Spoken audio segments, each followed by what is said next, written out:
All right, let's just dive right in because what we're about to unpack here is, well, it's nothing short of a geopolitical earthquake. For generations, there's been this core, unshakable rule in U.S. foreign policy: keep foreign powers out of the Americas. But that rule just got shattered. And the country that did it? Not some rival, but America's closest neighbor and ally, Canada.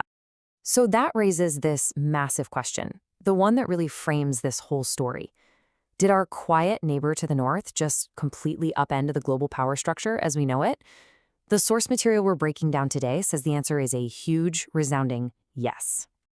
And here it is, the core claim. For decades, the U.S. basically had this firewall around the Americas, keeping rivals like China out of its strategic backyard. Everyone was watching Latin America, wondering where the next flashpoint would be. But nobody, and I mean nobody, saw the challenge coming from inside the house.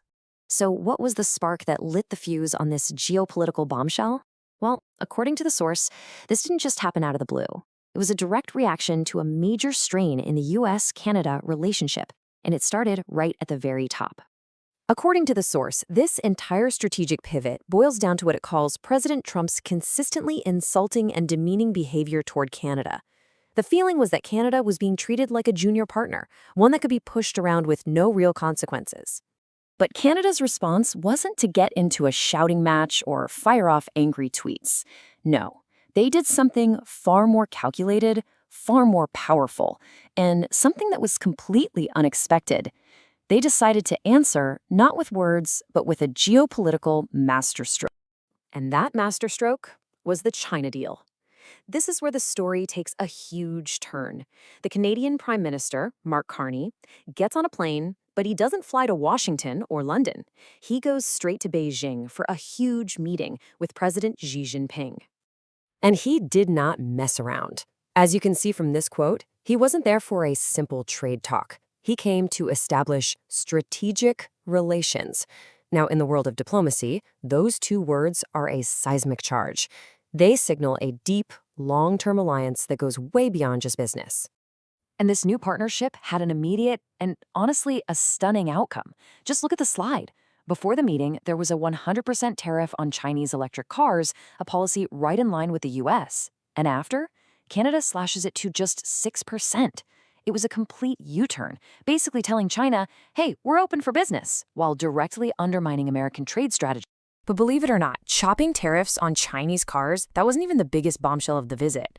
The most shocking part of this whole thing was wrapped up in a single, politically loaded phrase. This was the moment that sent tremors through every Western capital. It was a statement that signaled so much more than just a new trade policy. It signaled an entirely new worldview. And there it is. The Canadian Prime Minister, standing in Beijing, drops this bombshell. Our relations will be even better in the New World Order. To really get why this is so jaw-dropping, we have to understand what that term actually means in geopolitics.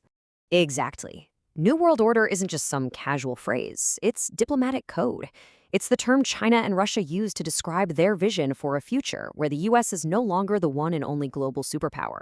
So for the leader of a Five Eyes nation, the core Western intelligence alliance, to endorse that idea, it's just unprecedented.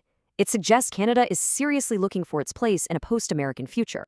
A statement that bold doesn't just stay in one room. Its shockwaves began to ripple out almost immediately, changing the political math all across the planet. So in the Americas, the effect was instant. Latin American countries, long feeling the pressure from the U.S., saw this powerful new example being set. But the shockwaves didn't stop there. They crossed the Atlantic and hit Europe with full force. And this quote just perfectly captures the public reaction.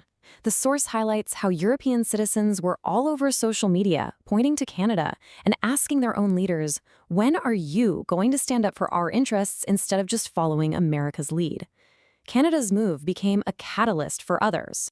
As if all that wasn't enough, Canada still had one more card to play, a final, decisive move to lock in its new direction and make its priorities crystal clear to the entire world. 50 million tons. This massive number is the final piece of the puzzle. It represents a huge amount of energy, but the real story isn't about the what, it's about the where. Where is all that energy going now? And here's the answer. The Prime Minister announced that Canada's entire annual production of liquefied natural gas, all 50 million tons of it, will be sold exclusively to the Asian market. And the primary buyer there? China. This isn't just a business deal. It's a declaration of economic allegiance. The takeaway here is impossible to miss. By pivoting its entire energy supply eastward to a dominant Asian customer, Canada is following the exact same strategic playbook as Russia. The message is loud and clear. Canada's future isn't exclusively tied to its old Western partners anymore. It now runs straight through Asia. And so this all circles back to the final provocative question posed by the source material. Faced with this kind of unprecedented strategic rebellion from his closest ally, will President Trump change his approach? Or has Canada just kicked off a chain reaction of events that will permanently rewrite the global order? That is now the billion-dollar question.